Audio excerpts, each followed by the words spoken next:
If you're a big swim team and you like to order a lot of gear, maybe you ought to check out Swim Outlet Team Division for these reasons. Swim teams receive a 10% discount on bulk orders. Swim teams or organizations get an 8% commission on referred sales. You'll also like their customization services, which is affordable and available at all times during the year for all team gear. With over 50,000 items in stock, you can get most anything you want. Swim Outlet Team Division. You need to try it out. You'll be glad you did.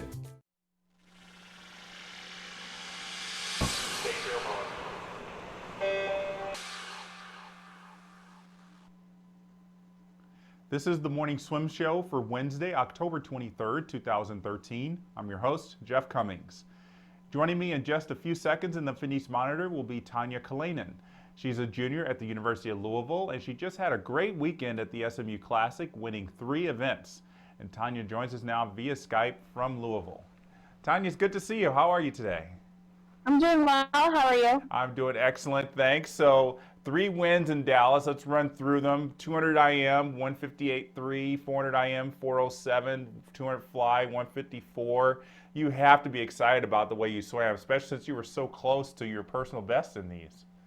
Yes, this is definitely by far the best fall I've had. Coming in October, I mean, I haven't ever gone this fast before, so it's definitely really exciting, and it gives me a lot of momentum to keep training and going through the season. Did you guys have any kind of rest for this meet? You know, a couple days, 3 days, anything at all for it? Not necessarily. I know on Tuesdays we do VO2 work, and we probably did about a third of what we normally do. And then Friday I did about half of the normal IM set, but besides that, everything else was the same. Yeah, so you must be really excited knowing that you didn't have that much rest. Yeah, that was really exciting. Well, I know you got swimmer of the meet at the meet, so congratulations on that. And we also gave you our Speedo Performance of the Week, so congratulations on that as well.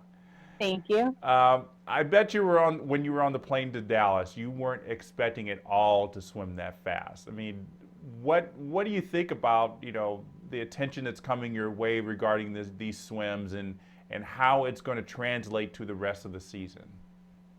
I mean, honestly, I'm very excited and very grateful that I'm getting all this attention. But I mean, for me, it's kind of like I still have so much work to do left in the pool. I mean, there's still so many people that are going faster and that will be going faster. And the times, I mean, they're definitely very good for this part of the season. But my goals are so much higher time-wise that I'm definitely looking forward to more training and being able to get back into the pool. And like my focus is not necessarily on how I swam at this meet or how I'm going to swim in December, but towards the end of the season, how I'm going to swim in March.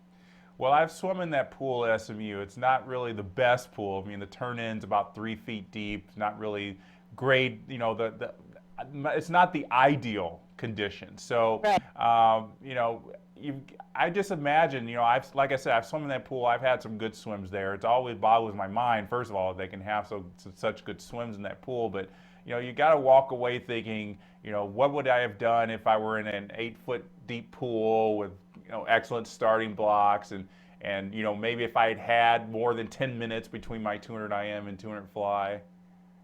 Yeah, but those kind of situations, our coach wants us to thrive off those things and not necessarily focus on, oh, well, this could have been different or this could have been better, but to take and say, oh, if my opponents are thinking those, then I should say, oh, maybe I should be able to go this time in this pool because I have that advantage if your perspective is a little bit different.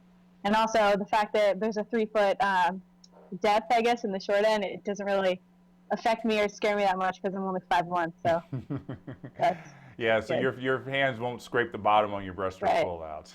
Right. Well, I want to touch on this 200 IM 200 fly double that you have. I mean, you had about 10 minutes rest. I mean, anybody who knows how tough the 200 IM and 200 fly are just separate knows that wasn't an easy feat. So walk us through those 2 events and how you were able to prepare for both of them. Well, before we even started, I knew that 200 fly was first, and that was my main focus. That's always been more of a priority event for me than the 200 IM. So I knew I just wanted to do well in the 2 IM or the 2 fly and go roughly around 154, 155. And then I knew that if I did well in that, my adrenaline, I could just, you know, push through another 200 IM. I was talking to my coaches and saying how I could kind of like fake a 200 IM with the switching of strokes. It would be a lot easier to hold on through all of it. So I was pretty amped after the 2 fly, and then I just wanted to go for the 2 IM. So. And did you have any kind of warm down between the two? Yes. After the two fly, there's about a 5-minute warm down period. So I just, swam easy for those 5 minutes and got out. And then when the B final was swimming, I just stretched and tried to keep loose before the 2 a.m. Yeah, that's absolutely amazing. I just can't imagine myself personally, anybody being able to take 5 minutes warm down and then have one heat to go to the 200 IM. Tell us what was going through your mind mentally to get yourself ready for that 200 IM. I was just honestly, one of my biggest inspirations in swimming is Katinka Hosu, and I've seen her. I've been watching her this entire year, I guess, and seeing how she goes from event to event and knowing how hard she trains. And if I'm thinking to myself, like, okay, if she can go from an 800 free and then take 15 minutes to warm down and go do a 2 IM and be great in both events, I mean, why can't I do the same thing, 2 fly, 2 IM? So I think seeing people go through the same things definitely gave me a lot of confidence. And also knowing that I got through a 400 IM, I just kind of took it as like a 400 IM. I did a 200 fly, and then I had a break, and then I had another 200. So yeah, that's a nice way to think about it. Tomorrow you've got a dual meet against Tennessee. What are the expectations, not just for you, but for the team? For the team, we're definitely fired up. We really want to win this meet. It's a huge dual meet for us. They've always been a big rival and big competition. So seeing all the girls who went to SMU last weekend, seeing how close they can be to those times with all the energy of being home and stuff. So that should be exciting. Personally, I'm just trying to see how much better I can be than I was at Xavier, because we're not suiting up, and seeing how close I can get to my times from last weekend. So a win would be very, very nice for our team. Oh, yes, definitely, especially against Tennessee. Just got fourth at NCAAs. That would be a big boost for your team. Mm-hmm. Right. Well, Louisville is quickly becoming a national power in swimming. I mean, you got on the men's side, you got Jao DeLuca, who won the 200 free at NCAAs, and then you got yourself and Kelsey Worrell, who finaled at NCAAs last season. So what's been the key for success at Louisville? I think the people who've thrived here definitely pay attention to detail. There's certain aspects that they know that they need to fix about their races and about their training, and they really focus on those. And I know for Kelsey and I, both of us, we will kick each other's butts on underwaters every day in and day out, and we're always focused on that because it's such a part of our races. I know Joao, he works a lot in the endless pool. I know Carlos, he was a past national champion. He's worked a lot with breaststroke paddles and different kinds of techniques. So I think definitely a big key is just paying attention to what you're good at and working on those things, and also trying to develop the other things that you need to about your race.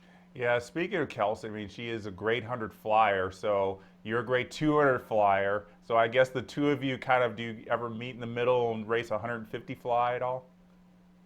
Not really 150. We'll do like VO2 sets. Generally, I'll be the one that goes down, and we'll do 50s against each other. So if we're doing 10 50s, I guess I'm swimming her distance, but also she has to maintain endurance, like to maintain that through 10 50s. So I guess that's kind of a meet in the middle. Okay, that's clearly close. Yeah. You have dual American and Finnish citizenship, is that correct? Yes. I believe your mother is American, your father is from Finland. Mm-hmm, that's correct. So, and you represent Finland internationally, correct? Mm-hmm. Was there ever any conversation about representing the United States at all? Well, honestly, I've been for Finland since I was 12 years old. That was my first international competition. So ever since then, I've just been training and being able to represent their team. I've never been presented with the opportunity to represent the U.S. I think the only national meet that I've ever done well at in the U.S. was junior nationals. It was short course, though, so you couldn't really qualify for a team. But I know that there's a bunch of rules against it, and if you want to switch your nationality or who you compete for, it's about a year period in between, and you can't really switch back and forth. So I think all the opportunities they've given me and everything that I've been able to do with them, every place I've been to travel, has been awesome. So even if I was presented with the opportunities from the U.S., I don't think that I would, but never say never. Yeah, so. Never say never. Is there any kind of requirements that you have to fulfill to keep your sports citizenship with Finland, especially since you live in the United States? No, I know that there's been periods of time where I've gone a year and a half without representing them, and then as soon as I have a certain time, or if I've qualified for a meet and I show interest, or they email me or show interest and ask me to participate in a meet, then that's just normally how it works. Okay. Well, I imagine your goal is to represent Finland at the European Championships next year. That's a big meet. Yes, I'll be going to short course championships in December and representing them there. And then also next summer, it's definitely a goal of mine to represent them in European championships as well. Do you have to go to Finland and race at like a national championships or trials like they do in the U.S., or is it just a matter of achieving a certain time at any meet? Yeah, it's not at any meet. It usually it always has to be a FINA approved meet in order to make the team. Finland makes their own requirements for time standards. Usually it's between the FINA A and the B cuts that FINA standardizes. So that's just whatever meet that I go to that's FINA approved. If I make the cut, then I normally get to go. Okay, well, hopefully you'll be able to go fast enough to go to Europe next year and swim at the European Championships. Yeah. All right, Tanja, before we let you go, we want to submit you to our final 5. These are 5 questions we ask every guest, kind of get them to know them a little bit better. So first question will be right up your alley as an IMer. If you could change the order of strokes in the IM, how would you do it? I think maybe fly, breaststroke, backstroke, freestyle. Okay. What's a career that you would most like to try? Professional driver, like a race car driver. Oh, nice. You and Tyler Clary could have some conversations. And what's a career that you would most not like to try? I don't know, a plumber. Okay. If you could add or change any rule in the swimming rule book, what would it be?